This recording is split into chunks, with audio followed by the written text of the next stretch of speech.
Take care. All right, our I'm actually with Earth Tech Environmental now, not Church Environmental.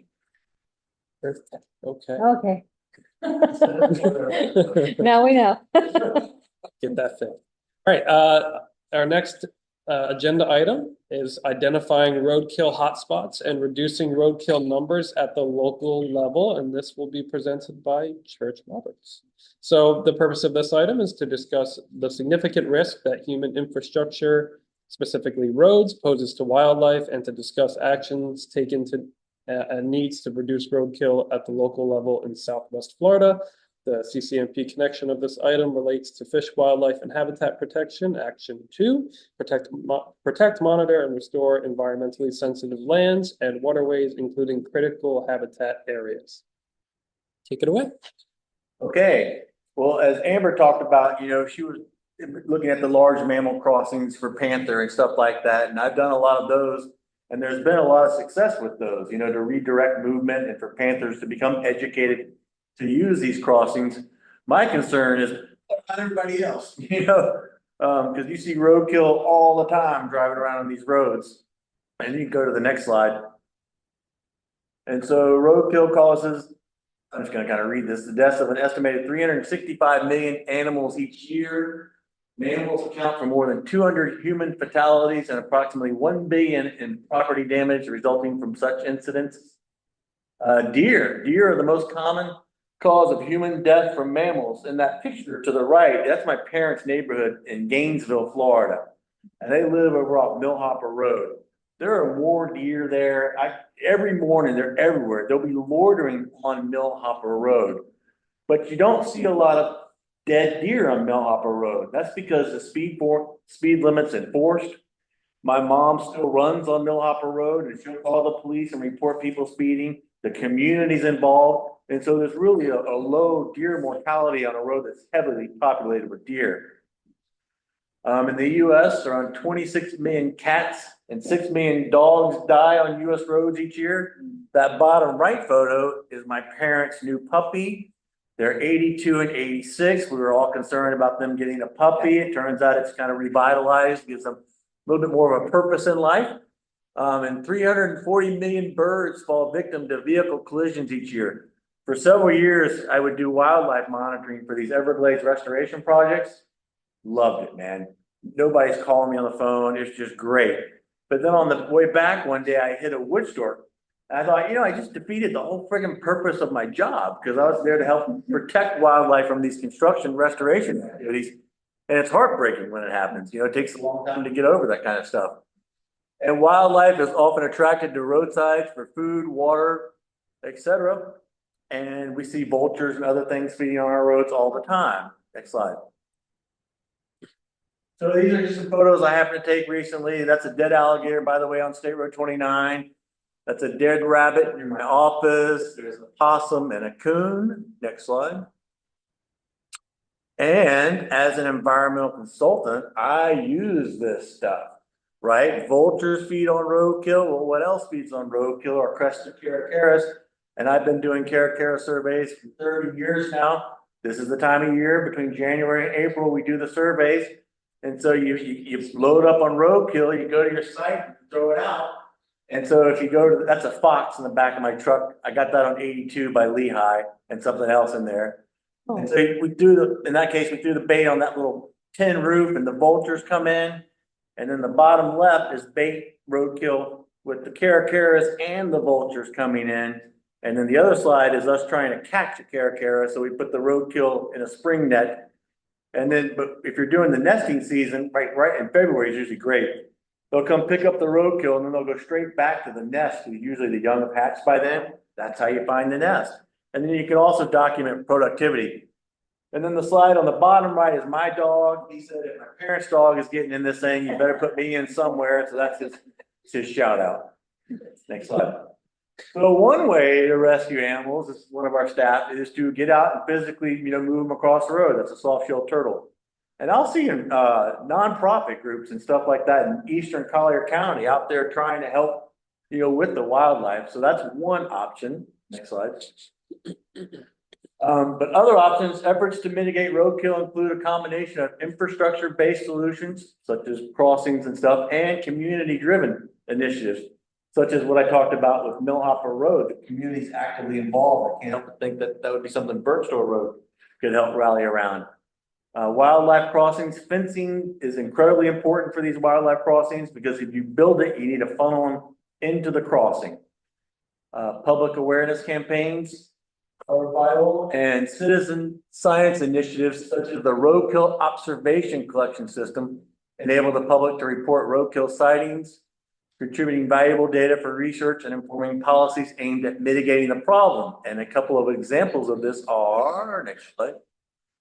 So this is the Lake Jackson Eco Passage.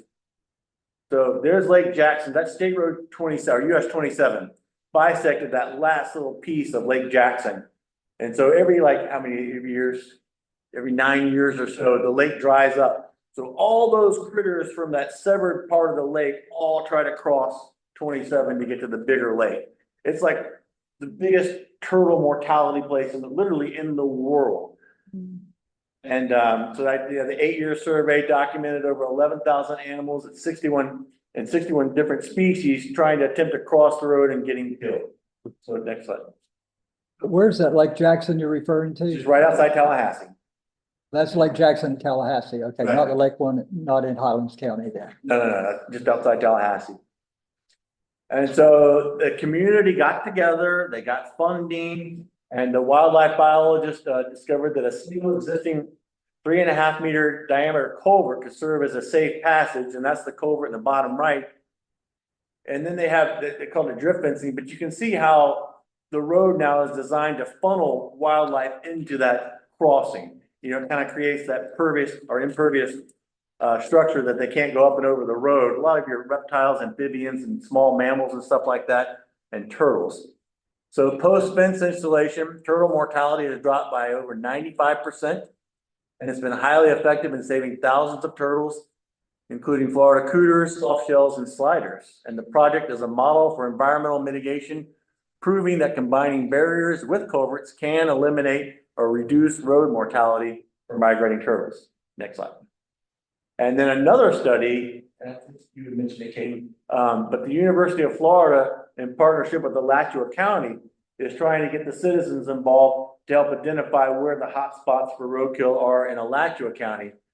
And it's just a way to get the public actually actively involved. And then when you identify those spots, is there something you can do to remediate or improve wildlife passage?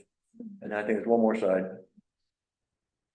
And so is a roadkill study of the Chinoop area needed? So my idea would be that, you know, you conduct a study that we could help sponsor or be a part of to identify roadkill hotspots outside of the panther and the large mammals. And, you know, the question then becomes, is it a nonprofit that could take the lead, or a university such as FGCU? And talking to other people, I kind of got the feeling the nonprofit might be the more advantageous route. And there's various roadkill apps. I mean, everybody's got apps on their phone doing everything all day long. Well, there's roadkill apps, and you can just go in there and bing, input the roadkill data, and then it uploads to a site, and somebody can manage that, and we can actually do something with it. And I just feel like doing something is better than doing nothing. That's it. I have a question. When you get done, I have a question. I think I'm done. Well, now is the perfect time to ask questions and have some discussion on this topic. So you've done a lot of these studies with, you know, the buzzards out there and all that.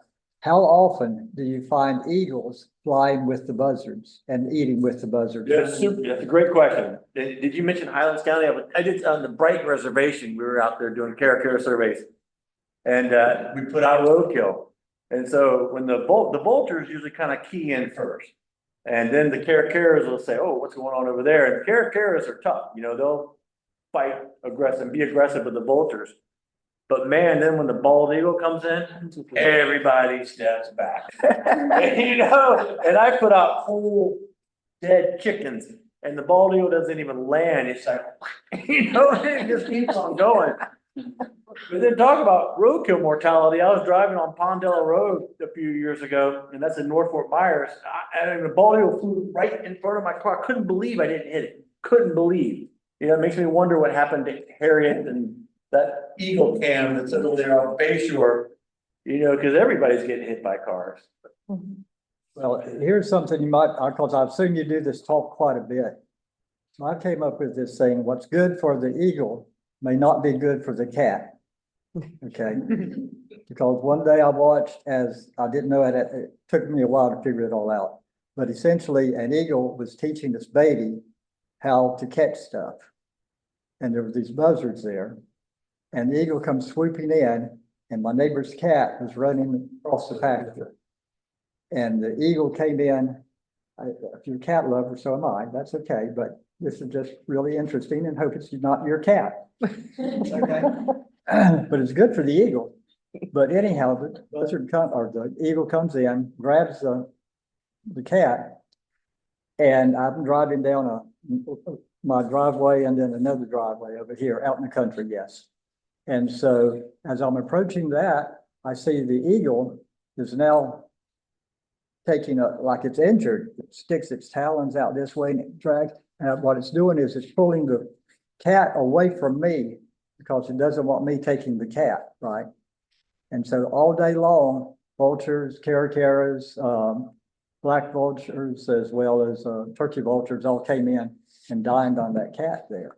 It is extremely interesting to watch all day.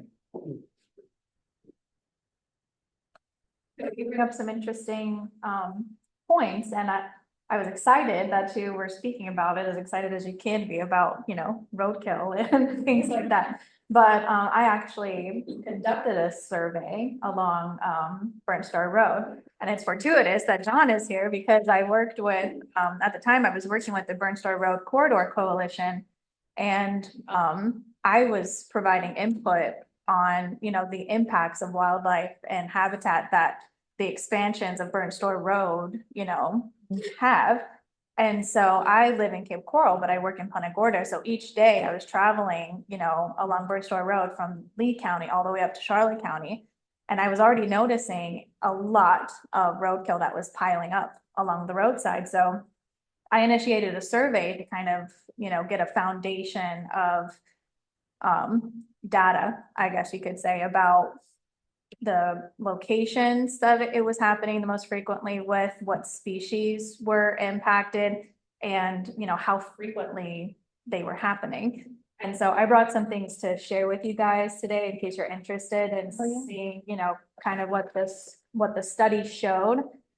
In the end, it was presented at the Burnt Store Road Corridor Coalition meeting. There were Lee and Charlotte County commissioners there, city council people, FDOT, about 200 or so residents.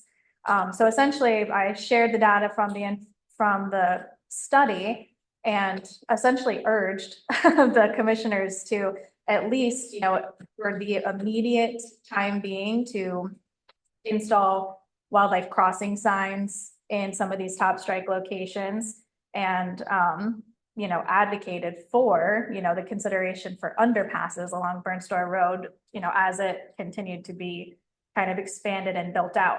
And right after that meeting, I didn't even make it to the parking lot, and I had the county commissioners, you know, speaking with me, asking me to send them the data.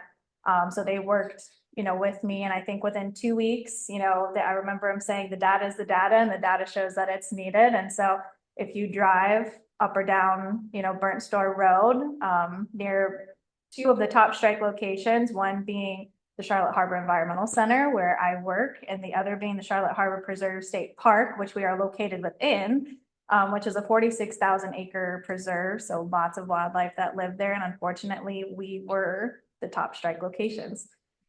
So yeah, if you're driving along Burnt Store Road, you can see some of those wildlife signs that were placed in there. But so this is some of the mapping of where they were, and this is kind of the rundown of the different kinds of species that were found, anywhere things from a cow to an anhinga to gopher tortoises and, you know, red-shouldered hawks. So pretty interesting. And on just a 13-mile stretch of road over the 6 months period where the survey was initiated, over 102 strikes happened just within that 6 month period of time. What's gonna be fascinating is to do the survey after the signs. Yeah, and see if there's been any reduction. yeah. And that's So- good stuff, that's awesome stuff. So this was conducted in 2023 to 2024, and so those crossing signs were placed in 2024. And you can see through the data just how often we were seeing wildlife strikes right in front of our entrance to either of the preserves. And as far as right in front of our preserve, we have noticed a pretty steep decrease in the strikes. Now, what that relates to, or if it's the sign, or more people becoming aware and engaged. We also have, new programming that I can share with the updates that we're getting out there and really educating of people about it and the impacts that they have and why we need to protect these species. So I think, a combination of awareness and education are really proving to go a long way. I'm gonna wanna get in touch with you again. Unfortunately, it's happened again, but now it's happened further south.